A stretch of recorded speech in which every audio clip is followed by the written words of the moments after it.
네, 오늘 하나님께서 우리에게 주신 말씀은 마가복음 4장 35절로 41절까지입니다.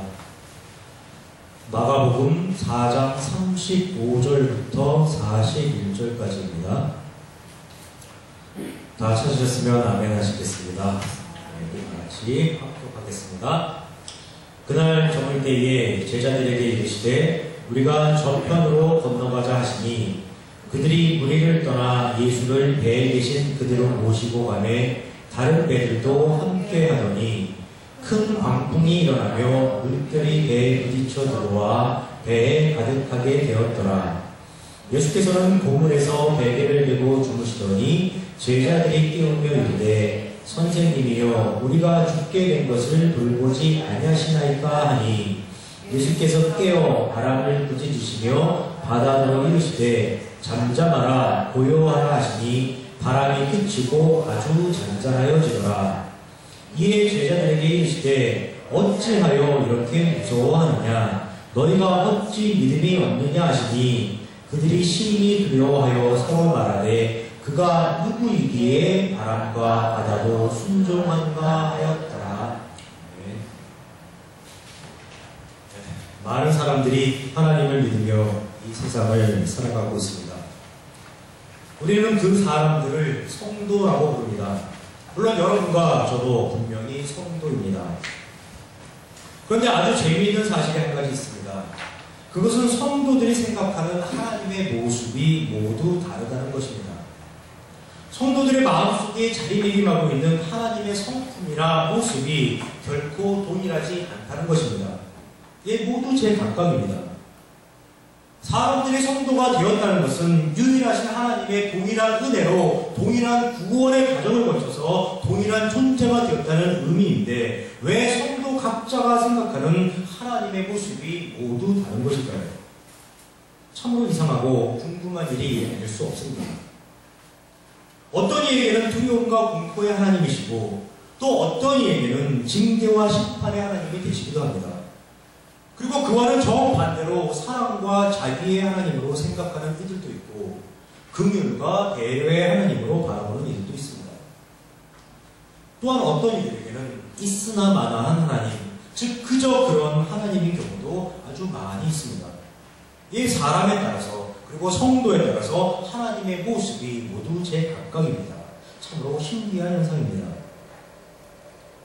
또한 하나님 그러면은 많은 사람들이 거룩, 엄숙, 경건, 근엄, 고결, 절제, 신비 등의 단어를 떠올립니다.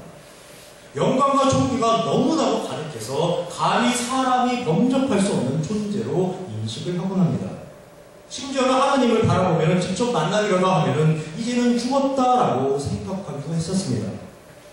사사기 13장에 보면은 여호와의 사자가 마노아와 그의 아내에게 나타나 아들 삼손이 태어나리라는 것을 예고해 주시는 그 장면이 있습니다. 그때 마노아가 아내에게 하는 말, 우리가 하나님을 보았으니 반드시 죽으리로다입니다. 이 사람들은 하나님을 보면 죽게 될지도 모른다고 그런 생각을 하기도 했었습니다. 그런데 하나님은 많은 사람들이 생각하는 것처럼 늘 거룩하시고 늘 엄숙하시고 늘 경건하시고 늘 고결하시고 늘 근엄하신 그런 모습만을 보이시는 것이 아닙니다. 그리고 설령 하나님을 만난다고 해서 죽는 일도 일어나지 않습니다. 오히려 하나님은 아주 재미있는 분이십니다. 때로는 유머가 철철 넘치기도 하시고 때로는 어린아이처럼 개구장이 같은 그런 모습을 연출하시기도 합니다. 하나님에 대해 잘 모르시는 분들은 제가 지금 신성 모독하고 있다고 말씀하실지 모르겠지만 성경 속에서 우리가 만나는 하나님은 분명 유머도 많고 장난기도 많은 아주 재미있는 분이십니다. 그래서 오늘은 저도 조금 방학교환해 보려고 합니다. 그동안 제 설교가 내용은 참 좋은데 너무 분석적이고 설명적이어서 조금 딱딱하고 재미가 없다는 이야기를 많이 들었습니다. 그런데 오늘은 꼭 그렇지만은 않다는 것을 보여드리겠습니다. 하나님께서도 유머를 갖고 계시니까 하나님께서도 재미가 있으시니까 저도 나름대로 유머 감각이 있고 웃길 수 있다는 것을 보여드리겠습니다. 그렇다고 너무 큰 기대는 하지 마시길 주님의 이름으로 부탁드립니다. 조금 전 하나님은 아주 재미있는 분이라고 말씀을 드렸습니다. 몇 가지 예를 들어보겠습니다. 창세기 32장 2장에 보면은 하나님의 사자가 야곱에게 임해서 야곱과 씨름하는 장면이 있습니다. 처음부터 아예 게임이 되지 않는 씨름이었습니다. 어떻게 사람이 하나님과 겨루어서 그 하나님을 이겨낼 수 있겠습니까? 그런데 하나님께서는 야곱에게 일부러 져주십니다. 야곱이 이길 수 있도록 해주십니다. 그리고 그 씨름에서 이기기 위해 용쓰다가 허벅지에 부상을 입은 야곱에게 이스라엘, 즉 하나님과 겨루어서 이겨낸 자라는 그런 의미의 이름까지 새로 지어주십니다. 그런데 이 장면에서 우리는 하나님의 풍부한 유머와 장난기를 발견할 수 있게 됩니다. 우선 하나님께서 굳이 씨름을 하실 필요가 있었느냐는 것입니다. 야곱에게 교훈을 주려면 얼마든지 다른 방법이 있습니다. 그런데도 굳이 하나님께서는 야곱과 씨름을 하십니다. 하나님께서 그날따라 몸이 끈질끈질하셨을까요? 아닙니다. 하나님의 장난기가 발동하신 것입니다. 하나님께서 그렇게 그런하고 딱딱하신 분이 아니라 사람들과도 함께 어울릴 수 있는 아주 가까운 친구 같은 분이시라는 것을 하나님께서 사람들에게 알려주신 것입니다. 그리고 허벅지 부상을 입은 야곱에게 이스라엘이라는 이름을 지어주셨습니다. 이것도 아주 재미있는 하나님의 유머입니다. 예를 들어서 야곱이 쫄룩거리면서 길을 걸어가고 있다고 가정을 해보겠습니다. 그때 친구 두 사람이 그 절룩거리면서 걸어가고 있는 야곱을 바라봅니다. 그때 한 사람이 친구에게 물어봅니다. 저 사람은 왜 저렇게 다리를 쫄룩거리지? 그러자 친구가 대답합니다. 저 사람 이름이 이스라엘인데 하나님과 시름하다 다쳤다지 않아? 친구가 다시 묻습니다. 그래도 하나님을 이기기는 이긴 모양이네. 이름이 이스라엘인 것을 보니까.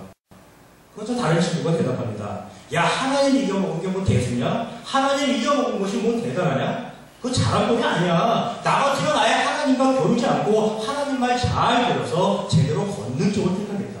이 친구가 이렇게 말을 하는 것입니다. 그런데 이 친구의 말이 바로 정답입니다. 이스라엘 그러니까 멋있는 이름 같지만은 실상 사람들이 그 이름을 부를 때에는 야, 이 하나님 이겨먹은 놈아, 야, 이 아버지 이겨먹은 놈아, 야, 이 고집불통아, 야, 지긋지긋하게도 하나님 말씀 안 듣는 놈아. 이스라엘의 이름이 이렇게 되는 것입니다. 이스라엘이라는 나라도 마찬가지입니다. 우리는 이스라엘이라는 나라가 예수님께서 태어나신 나라이고 제사장 나라라고 하나님께서 말씀하셨으니까 공연한 경외감을 가지고 있는데 실상 이스라엘이라는 나라는 하나님 이겨먹은 나라, 하나님 아버지 말을 지긋지긋하게 안 듣는 나라, 아주 고집불통인 나라, 그런 나라가 되는 것입니다. 지금 이스라엘이라는 나라가 딱 그런 모습 아닙니까? 하나님의 이 모습을 통해서 우리는 하나님의 큰 유머를 느낄 수가 있게 됩니다. 하나님께서는 야곱과 씨름을 통해서 또 그에게 이스라엘이라는 이름을 지어주신 것을 통해서 하나님께 순종하는 것, 즉 하나님의 원리로 세상을 살아가는 것이 훨씬 더 낫다는 것을 사람 스스로 깨닫고 인정하도록 교훈을 주신 것입니다. 하나님의 유머 가득한 모습을 하나만 더 살펴보겠습니다. 출애굽기 4장 2절에 보면 하나님께서 모세와 대화하시는 장면이 있습니다. 하나님께서 모세에게 내 손에 있는 것이 무엇이냐고 묻자 모세가 지팡이라고 대답을 합니다. 그러자 출애굽기 4장 17절에서 하나님께서 모세에게 너는 이 지팡이를 손에 잡고 이것으로 이적을 행할지니라 라고 말씀하시고 4장 20절에 모세가 하나님의 지팡이를 손에 잡았구나 라고 기록하고 있습니다. 그런데 이것도 아주 재미있는 모습입니다. 여러분도 십계라는 영화를 통해서 보셨는지 모르겠지만은 애굽왕 바로는 왕권의 상징으로 그리고 태양신의 아들이라는 종교적 상징으로 아주 멋있고 화려하고 뭔가 그 신비한 그런 기운마저 만드는 지팡이를 가지고 있습니다. 그런 바로에게 모세를 빈손으로 보내기가 하나님께서 아주 미안하셨던 것 같습니다. 그래서 하나님께서는 모세가 바로에게 나가서도 주눅들지 않도록 바로에게 결국 꿀리지 않도록 하나님의 지팡이라고 해서 들려주시는 것입니다. 그런데 그 지팡이가 어떤 지팡이입니까? 그냥 평소 모세가 가지고 다니던 그저 그런 지팡이입니다. 튼튼한 나뭇가지 하나 잘라서 대충 만든 그런 지팡이입니다. 그런 지팡이를 하나님의 지팡이라고 하시며 모세로 하여금 그것을 틀려서 바로에게 나가게 한 겁니다. 바로가 지팡이를 가지고 있기에 모세에게도 비록 물품은 없지만 하나님의 지팡이를 들려주시는 것입니다. 바로와 평등한 모습을 만들어주시기 위해서 하나님께서 그렇게 모세에게 하나님의 지팡이라고 해서 들려주시는 것입니다. 재밌지 않습니까? 저 혼자 그랬나요, 지금? 이런 하나님의 유머 감각과 장난격의 행동은 하나님의 아들이신 예수님께도 그대로 전해진 것 같습니다. 예수님도 결코 만만치 않습니다. 요한복음 6장에 보면은 예수님께서 바다 위를 걸어서 배에 타고 있는 제자들에게 다가오시는 장면이 있습니다. 여러분 한번 상상을 해보십시오.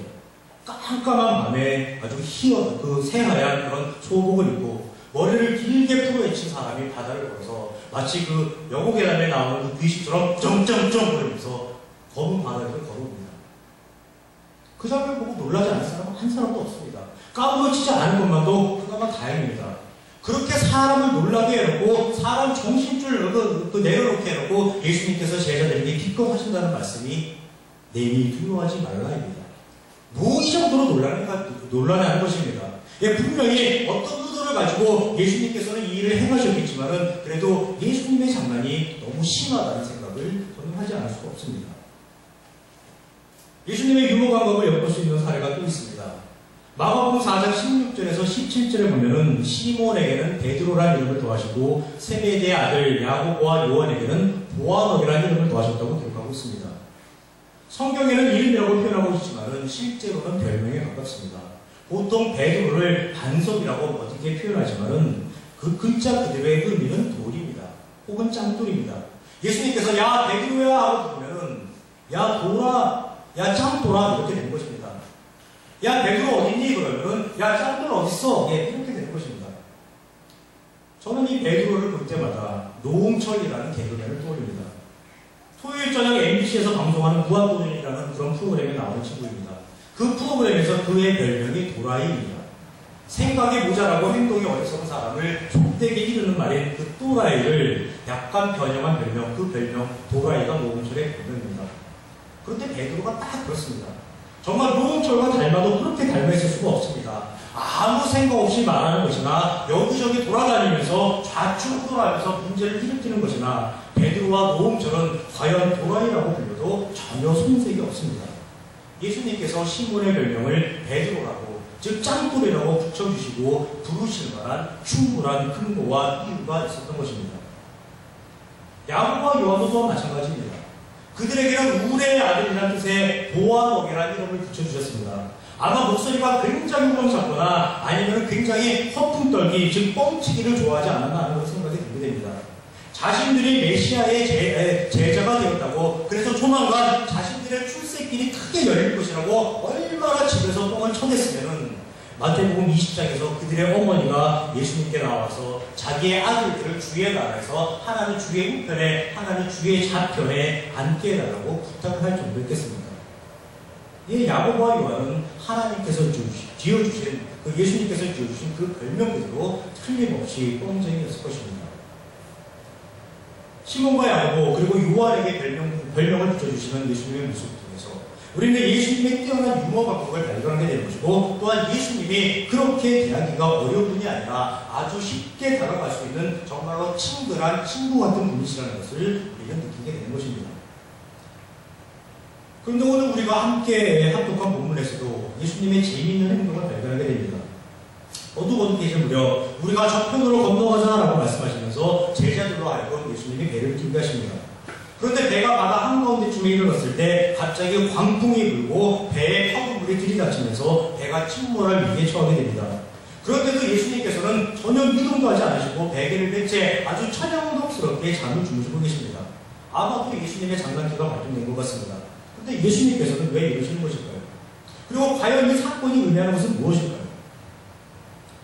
복음서에는 예수님의 말씀과 예수님께서 행하신 이적들이 많이 기록되어 있습니다. 그런데 복음서에 기록된 예수님의 말씀이나 행동은 그냥 행해지는 것이 아닙니다. 무심코 지나갈 수 있는 것이 없다는 뜻입니다. 즉 예수님의 말씀과 모든 행동에는 어떤 특별한 의도나 특별한 의미, 특별한 목적이 반드시 담겨 있습니다. 바로 그 의도, 그 의미와 목적을 찾아내는 것, 그것이 바로 목회자가 해야 될 일이고 성도된 우리가 해야 할 일이 되는 것입니다. 그런데 어떤 사람들은 오늘 이 본문의 내용이 우연히 일어난 사건이라고 주장합니다. 갈릴리 바다에서 갑자기 큰 광풍이 일어나고 파도가 들이닥치는 자연현상의 일부분이기에 우연히 일어난 사건이라고 주장을 합니다. 그런데 결코 우연일 수가 없습니다. 왜냐하면 예수님께서는 천지 만물을 지으시고 운행하시는 하나님이시기 때문입니다. 그 예수님과 제자들이 함께 있는 곳에서 갑자기 광풍이 부는 것이고 큰 파도가 일어나는 것입니다. 그리고 배 안에 물이 차올라서 곧 침몰할 수 있는 그런 큰 위기 상황에 처하게 되는 겁니다. 그런데도 예수님께서는 아무 이등도 하지 않은 채 배에서 베개를 베고 아주 한가하게 주무시고 계십니다. 우연이라고 하기에는 모든 상황이 부자연스럽습니다. 아무래도 무엇인가가 연출된 그런 느낌입니다. 분명히 어떤 의도가 있다는 뜻입니다. 그럼 예수님께서 이 사건을 통해서 보여주시려는 의도는 과연 무엇일까요? 결론부터 말씀드리자면 이 사건은 예수님께서 제자들을 시험하시는 사건입니다. 아니, 평소 설교 때는, 평소 얘기할 때는 하나님께서 절대로 사람을 시험하지 않는다고 하더니 갑자기 무슨 시험이래. 설교가 그때그때 달라져도 되는 거야. 이제 우리 목사님도 서서히 본심을 드러내는 모양이구만. 정말 세상에 믿을 목사 없다니까. 이렇게 생각하시는 분 혹시 계실지 모르겠습니다. 그런데 이렇게 생각하시면 될까요? 안 될까요? 안 돼요. 참 쑥스러워요. 혹시 그렇게 생각하셨다면 우선 마음을 진정하시고 보다 집중해서 들어주시기를 부탁드립니다. 먼저 시험이라는 것에 대해서 한번 알아보겠습니다. 일반적으로 시험은 세 가지 종류로 구분해서 살펴볼 수 있습니다. 첫째는 선발시험입니다. 사법고시, 행정고시, 회사 입사시험, 대입 수능시험 같은 것이 여기에 해당됩니다. 다수의 지원자 중에서 가장 탁월한 능력과 재능을 가진 사람들을 소수 선발해서 그들만을 합격시키는 시험입니다. 두 번째는 자격시험입니다. 일정 기준을 정해놓고 그 기준을 넘으면 합격이 되는 것이고 넘지 못하면 떨어지는 시험입니다. 운전면허시험이나 공인중개사 시험 같은 것이 여기에 해당됩니다. 세 번째는 확인시험입니다. 지금까지 배우고 익힌 것을 잘 이해하고 있는지 그리고 그것을 잘 활용할 수 있는지 그 여부를 확인해보는 시험입니다. 학교에서 치르는 중간고사, 기말고사 같은 시험이 여기에 해당된다고 볼 수 있습니다. 선발을 목적으로 두지 않고 자격이 있는지 없는지를 확인하는 것에 목적을 두지 않습니다. 그저 현재의 수준을 확인하는 시험이고 무엇이 부족한지를 알아보는 시험입니다. 세상의 일반적인 관점에서 시험은 이렇게 세 종류로 구분할 수 있습니다. 조금 전 제가 오늘 본문에 기록된 사건은 예수님께서 제자들을 시험하시는 사건이라고 말씀드렸습니다. 그렇다면 오늘 이 시험은 선발시험, 자격시험, 확인시험 중 어느 것에 해당되는 것일까요? 당연히 확인시험입니다. 그럼 무엇을 확인하는 시험일까요? 바로 제자들의 신앙 수준과 신앙 상태를 확인해보는 시험입니다. 오늘 본문 사건은 제자들의 신앙 수준과 신앙 상태를 알아보는 예수님의 중간고사입니다. 하나님의 시험에서 선발시험과 자격시험은 결코 존재하지 않습니다. 왜냐하면 모든 사람은 다 똑같기 때문입니다. 하나님 보시기에 모든 사람은 다 똑같은 주인이고 어느 누구가 다른 누구보다 결코 낫지를 않습니다. 그리고 하나님의 기준에 합당한 자격과 조건을 갖춘 이도 존재하지 않습니다. 그러다 보니까 당연히 선발시험, 자격시험이라는 것은 필요가 없게 되는 것이고 오로지 하나님께서는 확인시험만 하시는 겁니다. 지금까지 일반적인 관점에서 시험이라는 것에 대해 살펴보았습니다. 그럼 기독교적인 관점에서 시험은 과연 어떤 것일까요? 기독교적인 관점에서 시험은 조금 다릅니다. 어떻게 다른지 기독교 용어사전에 나오는 시험에 대해서 제가 한번 읽어드리겠습니다. 성경에서 말하는 시험은 양면의 성격을 띠고 있다. 한 면은 부정적인 측면, 즉 악의 유혹을 의미하고 다른 한 면은 긍정적인 측면, 즉 영적인 선을 위한 시련을 가리킨다. 전자는 악을 저지르기 위하여 유혹하는 것으로 성경은 사탄이 그것의 근원이라고 말하고 있다. 후자는 영적인 선을 창조하기 위한 의도로 검사해 본다는 의미의 시험, 즉 증명이고 또는 개선한다는 의미와 훈계한다는 의미의 시험, 즉 입증이다. 기독교 용어사들은 시험에 대해서 이렇게 설명을 해주고 있습니다. 표현이 조금 어려울 수가 있습니다. 쉽게 말씀드리면 똑같이 시험이라고 기록되어 있다고 하더라도 그 의미가 완전히 다르다는 뜻입니다. 악한 목적을 위해서 죄로부터 오는 시험은 유혹은 시험이 되는 것이고 선한 목적을 위해서 하나님으로부터 오는 것은 입증, 확증이라는 의미입니다. 그런데 사람들은 여기서 많은 오해를 합니다. 사업이 망하고 건강이 나빠지는 등 우리 일상사에서 일어나는 많은 어려운 일들을 하나님께서 주신 시련, 즉 시험이라고 오해한다는 것입니다. 하나님 나라 확장을 위해서 하나님의 사람으로 만들기 위해서 하나님께서 그 사람을 시험하시는 것으로 오해한다는 것입니다. 아닙니다. 그렇지가 않습니다. 그런 일은 하나님의 시험이 아니라 오히려 죄로부터 오는 유혹을 사람 스스로가 이기지 못해서 일어나는 경우가 대부분입니다. 죄로부터 인해서 일어난 그 사건을 하나님께서는 오히려 선으로 바꿔주시는 그런 분이십니다. 제가 하나님께서는 절대로 사람을 시험하지 않으신다고 말씀드릴 때 의미는 바로 이런 사실입니다. 즉, 죄의 유혹을 하나님의 시험이라고 오해하거나 착각해서는 절대로 안 된다는 것을 강조하기 위해서입니다. 또한 하나님의 시험이 하나님 스스로를 위한 것이 절대로 아니라는 것을 강조하기 위해서 하나님의 시험은 없다라고 말씀을 드리는 겁니다. 하나님의 시험은 하나님 자신을 위한 것이 아니라 바로 성도가 스스로의 신앙 수준, 스스로의 신앙 상태를 돌아보고 확인해 볼 수 있도록 검증하고 확증해주는 그런 시험일 뿐입니다. 그런데 오늘날의 성도에게는 이것마저도 절대로 필요하지는 않습니다. 하나님께서는 오늘날의 성도에게는 이런 방법을 통해서 성도를 시험하지 않습니다. 왜 그럴까요? 그 이유는 이미 성도가 스스로 검증하고 확인해 볼 수 있도록 하나님께서 모든 것을 다 마련해 주셨기 때문입니다. 그것이 바로 성경이고 그것이 바로 교회입니다. 오늘날의 성도는 바로 성경과 교회를 통해서 스스로의 신앙 수준과 스스로의 신앙 상태를 돌아보고 확인해 보는 것입니다. 하나님께서 직접적으로 시험을 하실 그 필요가 없습니다. 제가 이렇게 말씀을 드리면은 하나님께서 이삭을 통해 아브라함을 시험하신 사건, 그리고 오늘 본문에 나타난 예수님의 시험 사건은 어떻게 해석해야 하는 것인가요? 라고, 분명히 시험 아닐까요? 라고 그렇게 물어보실 수 있습니다. 당연한 의문입니다. 그리고 그것은 시험이 분명히 맞습니다. 그런데 이럴 때 우리는 반드시 고려해야 하는 것이 하나 있습니다.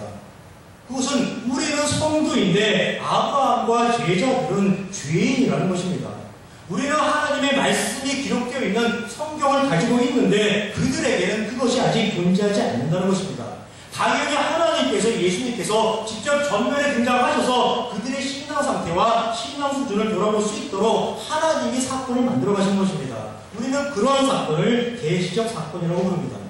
즉, 하나님께서 하나님의 성품과 하나님의 가치와 하나님의 방식을 사람들에게 알려주고 가르쳐 주시기 위해서 벌이는 사건, 그 사건이 바로 계시적 사건이 되는 것입니다.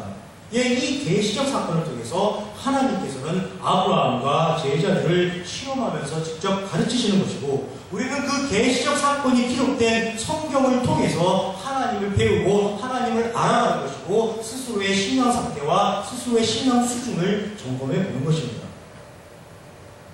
오늘 사건은 일반적인 관점에서도 확인 시험이고, 기독교적인 관점에서도 제자들의 신앙 수준과 신앙 상태를 스스로 확인해보고 점검해보는 시험의 성격을 가지고 있습니다. 그런데 여기서 한 가지 의문이 생기셔야만 합니다. 도대체 무슨 내용을 가지고 예수님께서 제자들을 시험하느냐는 것입니다. 즉, 시험 범위가 어디서부터 어디까지냐는 것입니다. 그 시험 범위가 바로 마가복음 1장에서부터 이 사건이 시작되기 직전인 마가복음 4장 34절까지 기록된 내용입니다. 그동안 예수님께서는 많은 이적을 행하셨고 많은 가르침을 주셨습니다. 침례 요한의 사역, 예수님의 침례 사건, 그리고 사탄의 시험 사건을 통해서 예수님의 존재와 예수님께서 왜 이 땅에 오셨는지에 대해서 아주 소상하게 다 설명해 주셨습니다. 그리고 제자들을 부르셨고 여러 마을을 두루 다니시면서 전도도 하시고 말씀도 가르치시고 또 많은 사람들을 병에서 일으켜 세워주기도 하셨습니다. 중풍병자를 고쳐주실 때, 세리비 죄인들과 함께 식사하실 때, 그리고 안식일에 제자들이 밀 이삭을 잘랐을 때, 그리고 회당에서 한쪽 손 마른 사람을 고쳐주실 때는 공연히 트집을 잡고 늘어지는 그 바리새인과 서기관들을 훈계하기도 하셨고, 또한 예루살렘에서 내려온 서기관들도 그 굴복을 시키셨습니다. 그리고 아주 여러 가지 비유를 통해서 제자들과 수많은 사람들에게 예수님의 그 존재와 하나님의 나라에 대해서 설명을 해주셨습니다. 그동안 제자들이 참으로 많은 사건을 목격했고 많은 말씀을 들었고 많은 것을 배웠습니다. 바로 그 내용, 제자들이 목격하고 배우고 깨달은 내용이 오늘 시험 범위에 해당되는 것입니다. 자, 시험 범위는 이제 확인이 되었습니다. 이제 시험 문제가 무엇인지를 확인해 볼 차례입니다. 시험 문제는 과연 무엇일까요? 그 시험 문제가 갑자기 광풍이 부는 것이고 심한 파도로 배에 물이 들어차서 곧 가라앉을 그런 상황이 되는 것입니다. 그리고 그런 위기 상황 속에서도 예수님은 아주 태연히 주무신 것입니다. 자, 여러분께서는 이 문제를 어떻게 푸시겠습니까? 여러분께서 어두운 바다 가운데에 이런 편지 구름처럼 떠다니는 배 안에 있다고 가정을 해보시기 바랍니다. 그리고 배에 물이 들어와 곧 가라앉을 지경에 이르렀다고 가정해 보시기 바랍니다. 그런데 함께 계신 예수님은 아무 일도 하지 않은 채 아주 태연히 주무시고 계십니다. 아주 모른 채 하시면서 주무시고만 계십니다. 여러분 같으면 어떻게 하시겠습니까? 이런 예수님께 여러분께서는 어떤 반응을 보이시겠습니까? 그 반응이 성경에 기록되어 있습니다. 바로 마가복음 4장 38절의 내용입니다. 제자들이 깨우며 이르되 선생님이여 우리가 죽게 된 것을 돌보지 아니하시나이까? 라고 반응을 하고 있습니다. 제자들이 예수님을 소불로 깨우면서 우리가 죽게 된 것을 지금 돌보지 아니하냐고 따지고 드는 것입니다. 우리는 이 말씀에 담긴 의미를 잘 생각을 하셔야 합니다. 지금 제자들은 예수님께 도와달라고 살려달라고 간청하고 있는 것이 절대로 아닙니다. 바다에서 풍랑을 만났을 때 대처하는 능력은 제자들이 예수님보다 훨씬 더 뛰어납니다. 제자들 스스로도 그것을 인정하고 있습니다. 왜냐하면 제자들 그 중에서 어부가 4명이나 있기 때문입니다. 제자들은 4명의 어부의 지시에 따라 아마 일사불란하게 움직이고 있을 것입니다. 물을 퍼내는 제자들도 있었고 노를 젓는 제자들도 분명히 있었을 것입니다.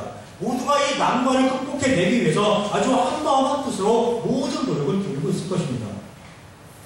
그런데 예수님은 선 위에서 베개를 메고 아주 뛰어나게 주무시고 계십니다. 아주 모른 채 하고 그냥 잠만 주무시고 계십니다. 제자들 보기에 예수님이 어디가 없는 겁니다. 아무리 스승이라지만은 도무지 이해가 가지가 않는 것입니다. 즉 우리가 죽게 된 것을 돌보지 아니하시나이까? 라는 제자들의 이 말은 불평불만입니다. 예수님 지금 뭐 하는 거예요? 모두가 배에 들이닥치는 그 물을 퍼내기 위해서 지금 막 부룩주하게 움직이고 있는 거 보이지 않으세요? 지금 한가하게 주무시고 계실 때가 아닙니다. 어서 일손 좀 보태주세요. 안 그러면 우리 다 죽습니다. 예, 제자들은 이렇게 불평불만을 예수님께 쏟아내고 있는 것입니다. 이런 제자들의 불평불만에 대한 예수님의 반응이 4장 39절입니다. 예수께서 깨어 바람이 꾸짖으시며 바다로 이르시되 잠잠하라 고요하라 하시니 바람이 그치고 아주 잔잔하여지더라 합니다. 제자들의 해결책은 대안으로 밀려 들어오는 물을 퍼내는 것 뿐이었습니다. 그리고 노를 저어서 최대한 빨리 육지 쪽으로 빠져나가는 것 뿐이었습니다. 그런데 그것이 쉬운 일이 아닙니다. 마음먹은 대로 잘 되지는 않습니다. 물을 퍼내도 파도는 계속 들이닥칩니다. 노를 저고 또 노를 저어도 그 자리만 계속 맴돌 뿐입니다. 정말 다 죽을지도 모르는 그런 상황이 되었습니다. 그때 예수님께서 잠에서 부스스 일어나 하시는 행위가 바람을 꾸짖고 바다에게 잠잠하고 고요하라고 명령하십니다. 그런데 그러자 정말로 언제 그랬느냐는 듯이 바람이 먹고 파도가 잠잠해졌습니다. 모든 문제가 예수님의 말씀 한 번으로 아주 간단하게 해결된 것입니다. 이때 제자들은 얼마나 멋있겠을까요? 물을 퍼내는 일에 일선 좀 보태달라고 불평했는데 눈앞에서 바람이 멈추고 파도가 잦아지는 것입니다. 제자들 아마 많이 놀랐고 아마 많이 당황했을 것입니다. 예, 모든 사건은 이렇게 마무리가 되었습니다. 바람도 멎었고 파도도 잠잠해졌습니다. 다시 평온한 상태로 돌아온 것입니다. 제자들도 이제 마음을 놓았습니다. 즉 예수님께서 출제하신 중간고사 시험 문제를 제자들이 다 풀어낸 것입니다. 이제는 채점을 해볼 시간입니다. 여러분께서 채점위원이라고 가정을 해보겠습니다. 여러분들은 제자들에게 점수를 준다면 과연 몇 점을 주시겠습니까? 빵점을 주시겠습니까? 50점을 주시겠습니까? 아니면 100점을 주시겠습니까?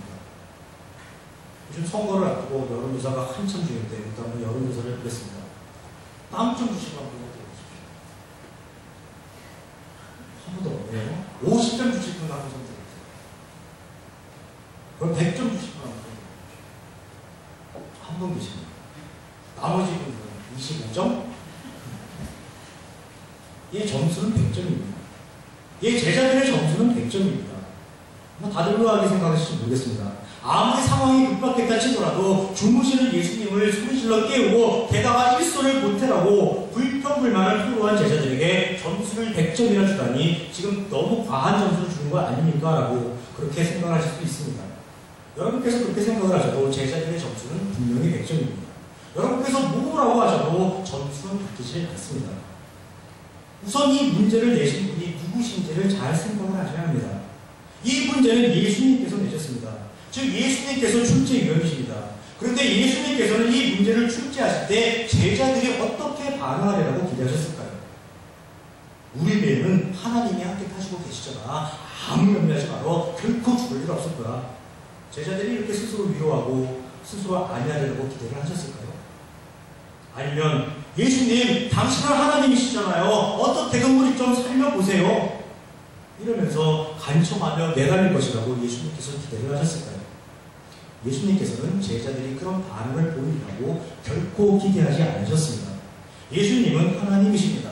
사람이 어떤 존재인지, 죄인이 어떤 존재인지를 아시고 계십니다. 당연히 주무시는 예수님께 불평불만을 쏟아놓으라는 것을 예수님은 아시고 계셨습니다. 제가 제자들의 점수가 100점이라고 하는 이유가 바로 이것입니다. 제자들은 출제 위원이신 예수님의 기대와 생각에 정확하게 일치된 행동을 한 것입니다. 문제를 낸 출제위원의 기대와 생각을 하나도 저버리지 않고 모두 완벽하게 그 기대와 그 기대를 충족시킨 겁니다. 그러니까 충족시켰으니까 당연히 100점의 점수가 나오는 것입니다. 예, 제자들의 점수 100점입니다. 그리고 저와 여러분이 만약 그 자리에 제자들과 똑같은 상황이 있었다면 저와 여러분도 분명히 제자들과 똑같은 반응을 보였을 것이고 분명히 100점이라는 점수를 받았을 것입니다. 왜냐하면 그것이 바로 사람의 한계이고 주인의 한계이기 때문입니다. 예, 예수님께서는 이 사건을 통해 제자들과 우리들의 신앙 수준 그리고 신앙 상태를 스스로 확인해 볼 수 있도록 기회를 주시는 것입니다. 마가복음 1장에서 4장까지 그렇게도 많은 이적과 말씀을 통해서 예수님의 존재와 예수님의 사역에 대해 설명해 주셨지만은 아직도 예수님의 실체와 예수님의 사역의 의미를 온전히 이해하지 못하는 제자들과 우리들의 신앙 수준, 신앙 상태를 스스로 점검하고 깨닫도록 하여 주시는 것입니다. 너희의 신앙 수준과 신앙 상태를 이제 알겠지? 아직 한참을 더 배워야 한다는 것을 인정하지? 나 예수가 필요하다는 것을 이제 느끼겠지? 예, 이것이 바로 예수님께서 가지고 있는 태도입니다. 제자들의 신앙 수준과 신앙 상태, 예, 그것을 제자들 스스로 인정하는 표현이 4장 41절에 기록되어 있습니다. 이렇게 기록되어 있습니다. 그들의 심히 두려워하여 서로 말하되 그가 누구이기에 바람과 바다도 순종하는가 하였더라입니다. 제자들이 심히 두려워했다고 표현하고 있습니다. 여기서 두렵다는 표현은 무섭다가 아닙니다. 공포했다가 아닙니다. 신기하다입니다. 기묘하다입니다. 바람과 바다도 순종케 하는 예수님의 능력이 신기하고 기묘하다는 것입니다. 왜 신기하고 왜 기묘할까요? 제자들이 아직 예수님이 누구신지를 제대로 모르기 때문입니다. 예수님이 하나님이시라는 것을 온전히 모르기 때문입니다. 예수님이 하나님이신지 예수님이 어떤 분이신지를 온전히 알았다면 그들은 신기해할 필요도 없고 기묘하게 생각할 필요도 전혀 없습니다. 이 제자들은 예수님을 모르기 때문에 예수님이 누구신지를 모르기 때문에 두려워하고 있는 그런 것입니다. 그러니까 풍랑 속에서 두려워하며 제자들이 무서워하는 것이고 그래서 바로 마가복음 4장 40절에서 어찌하여 이렇게 무서워하느냐라는 예수님의 말씀이 나오게 되는 것입니다. 예수님의 이 말씀은 결코 책망이 아닙니다. 결코 꾸지람이 아닙니다. 지금까지 나를 따라다니며 배운 것이 무엇이냐고 제자들을 나무라지는 말씀이 결코 아닙니다. 예수님은 이미 제자들의 신앙 수준, 신앙 상태에 대해서 알고 계신다고 말씀드렸습니다. 그리고 예수님은 사람을 사로잡고 있는 죄라는 존재에 대해서도 너무나 잘 알고 계십니다. 죄가 얼마나 무서운 존재인지, 얼마나 집요한 존재인지 이미 아시고 계십니다.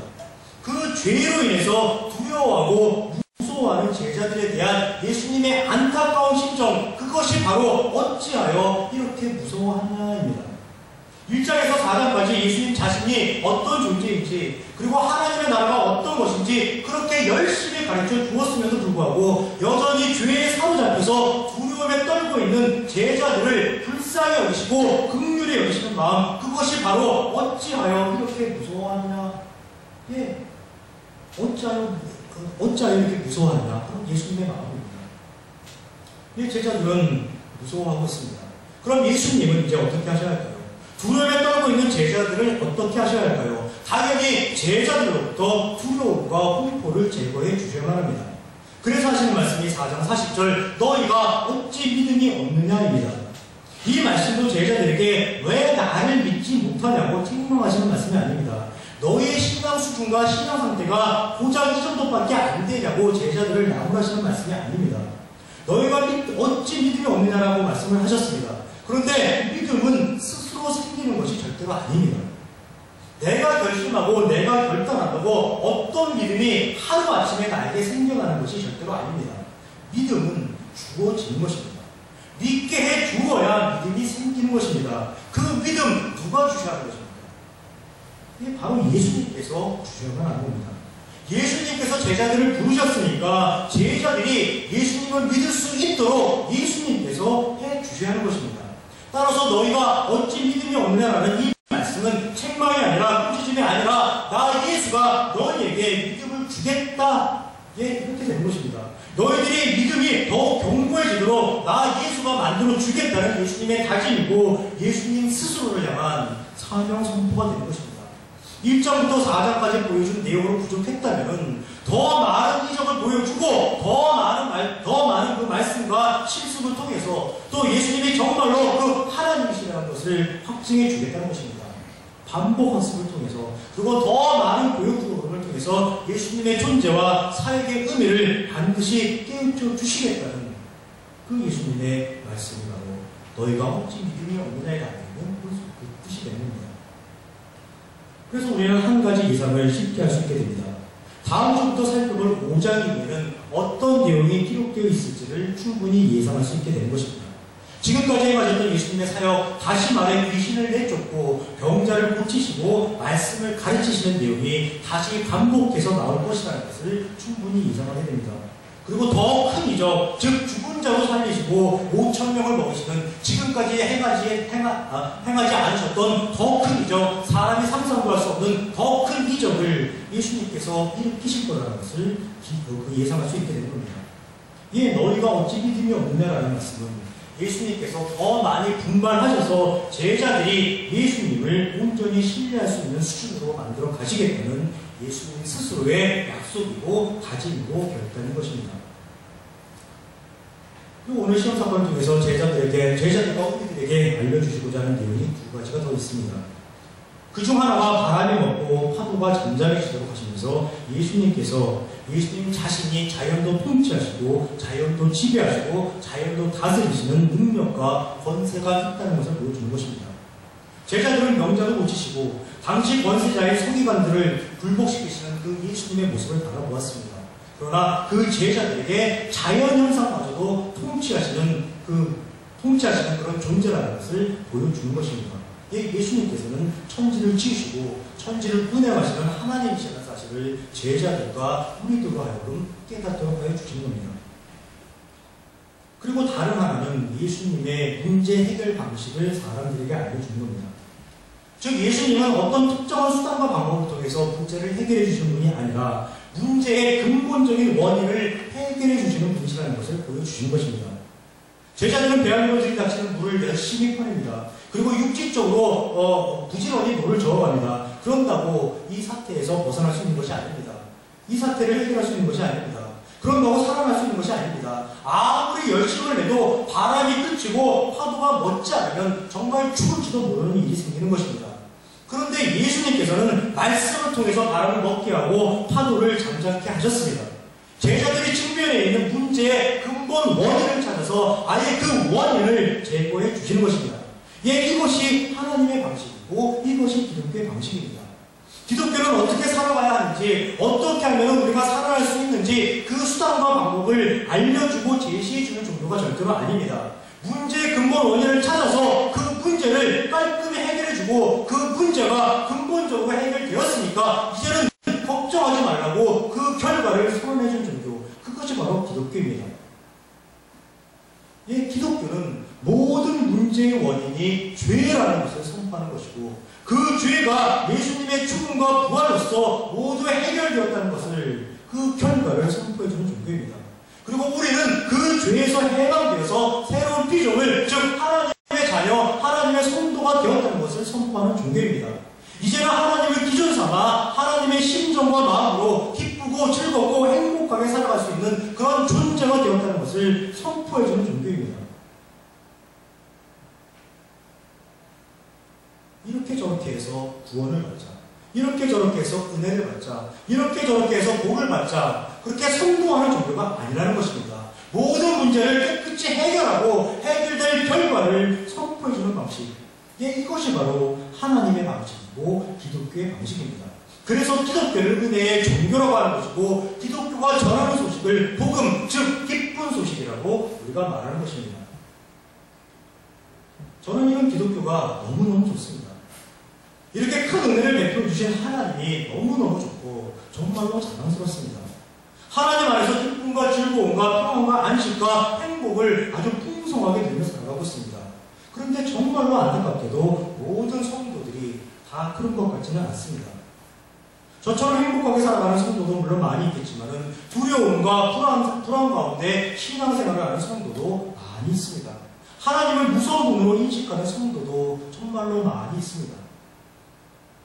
오늘 설교를 시작할 때 성도들이 생각하는 하나님의 모습이나 이미지가 결코 동일하지 않다고 말씀드렸습니다. 성도가 되었다는 것은 유일하신 하나님의 동일하신 은혜로 동일한 구원의 과정을 거쳐서 모두 동일한 존재가 되었다는 의미인데 왜 각자가 생각하는 하나님의 모습이 모두 다르게 나타나는지 저는 도무지 이해하기가 어렵습니다. 이게 정말로 이상한 일입니다. 하나님은 분명히 한 분이십니다. 김 집사님을 구원하신 하나님과 박 집사님을 구원하신 하나님이 절대로 다른 분이 아니십니다. 분명히 같은 하나님이십니다. 구원의 과정도 동일합니다. 김 집사님의 믿음을 보시고 구원하신 것이 아니고 박 집사님의 선한 성품을 보시고 구원하신 것이 아닙니다. 오로지 하나님의 사랑과 자비 그리고 긍휼히 여겨주시는 마음, 즉 하나님의 은혜로 말미암아 우리 두 분이 구원을 받은 것입니다. 그리고 그 결과도 동일합니다. 죄에 대해서 성도로 존재가 변화된 것입니다. 하나님의 심정과 마음으로 하나님을 기준 삼아 성도로 살아갈 수 있는 그런 존재가 된 것입니다. 그 이상과 그 이하도 없습니다. 구원의 주체도 같고 구원의 과정도 같고 구원의 결과까지도 모두가 다 똑같은데 정작 하나님을 생각하고 하나님을 바라보는 성도의 심정과 마음은 모두 제각각입니다. 왜 그럴까요? 그 이유는 모두가 각자의 기준을 가지고 있기 때문입니다. 모두가 자기 소견에 옳은 대로만 하나님을 바라보고 있는 가운데 신앙생활을 하고 있고 종교생활을 하고 있기 때문입니다. 그런데 이것이야말로 정말로 이해하지 못할 일입니다. 사람이 구원을 받아 성도가 되었다는 의미는 죄에서 해방되어 이제 하나님의 심정과 마음을 가지고 하나님을 기준 삼아 삶을 살아나갈 수 있는 능력과 권세를 가지게 됐다는 것입니다. 성도의 가장 큰 의미는 하나님을 기준으로 인정하고 그 하나님을 기준 삼아 살아나갈 수 있는 그 존재가 됐다는 것입니다. 혹시 오해하실지 모르겠습니다. 하나님을 기준 삼아 살아간다는 것이 하나님의 영광과 존귀를 위해서 산다는 것이 절대로 아닙니다. 하나님을 위하여 헌신하고 희생하며 산다는 의미가 절대로 아닙니다. 하나님의 관점에서 생각하고 하나님의 관점에서 판단한다는 것입니다. 하나님의 관점에서 이야기하고 하나님의 관점에서 행동한다는 것입니다. 그런데 과연 그런 성도가 과연 이 땅에 얼마나 있을까요? 거의 없는 것 같습니다. 하나님을 위하여 헌신하고 희생하겠다는 성도는 정말로 많은데 하나님을 위해서 목숨까지 내놓겠다는 그런 성도는 정말로 많은데 하나님의 관점에서 생각하고 하나님을 기준 삼아 살아가는 성도 거의 없는 것 같습니다. 왜 그럴까요? 그 모든 이유가 우리가 하나님을 오해하고 있고 성경을 오해하고 있고 기독교를 오해하고 있기 때문입니다.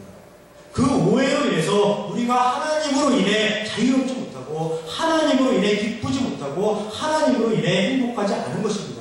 하나님께서 원하시는 성도의 생각, 성도의 삶과 정반대의 삶을 우리 성도들이 살아가고 있지 않나 회개해봐야 하는, 돌아봐야 하는 것입니다. 우리는 오해를 풀지 못하면 온전한 하나님의 자녀로 결코 살아갈 수가 없습니다. 그럼 그 오해는 어떻게 해결할 수 있을까요? 어떻게 그 오해에서 벗어날 수 있을까요? 그 오해를 해결할 수 있는 유일한 방법은 오직 하나입니다. 나 스스로가 성경을 읽는 것입니다. 성경을 읽고 또 읽어서 하나님을 배우고 하나님을 알아가고 하나님을 익히는 것뿐입니다. 그래야만 하나님을 아는 존재가 되는 것이고 또 온전한 하나님의 성도가 될 수 있는 것이고 온전히 성도다운 삶을 살아나갈 수 있는 것입니다. 혹시 목사님 설교만으로도 충분하지 않을까요? 라고 생각하시는 분이 계실지 모르겠습니다. 만약에 그런 분이 계신다면 지금 이 자리에서 그 생각을 말끔히 지워버리시기를 부탁을 드립니다. 목사의 설교만으로 절대로 되지 않습니다. 아니 오히려 목사가 더 큰 혼동을 주기도 합니다. 목사가 누구입니까? 모든 목사가 그런 것은 아니겠지만은 성경에 나타난 하나님을 가르치는 것이 아니라 성경에 나타난 하나님의 기준이라고 가르치는 것이 아니라 목사 소견에 옳은 하나님을 가르치고 목사 소견에 옳은 기준만을 가르치는 존재, 그 존재가 바로 목사 아닙니까? 목사 믿지 마시기를 주님의 이름으로 부탁을 드립니다. 심지어 저마저도 믿지 마시기를 부탁을 드립니다. 저도 언제 어떻게 변할지 모르는 그런 존재입니다. 오직 성경만을 믿으시기를 부탁드립니다. 오직 성경만을 의지하시기를 부탁을 드립니다. 오직 성경에 나타난 하나님만을 믿으시기를 주님의 이름으로 진심으로 부탁을 드립니다. 오늘 제자들은 마가복음 4장 41절에서 그가 누구이기에? 라고 말을 하면서 스스로에게 질문을 던졌습니다. 기독교 생활은 바로 그가 누구인지를 알아가는 것에서 출발하는 것입니다. 그가 누구인지를 온전히 알아 그의 뜻 가운데 살아가는 것, 그것이 바로 그가 원하는 성도의 삶인 것입니다. 그가 누구인지, 그가 어떤 분인지, 그가 어떤 존재인지, 그가 어떻게 일을 하셨는지, 그가 어떻게 우리에게 변화를 일으켜주셨는지, 그로 인해서 우리의 삶이 어떻게 변화되었는지 그에 대해서 아주 자세하게 기록한 성경을 많이 읽으셔서 하나님을 다르게 하시고 하나님의 성숙된 성도의 삶을 살아나가시기를 주님의 이름으로 축원합니다.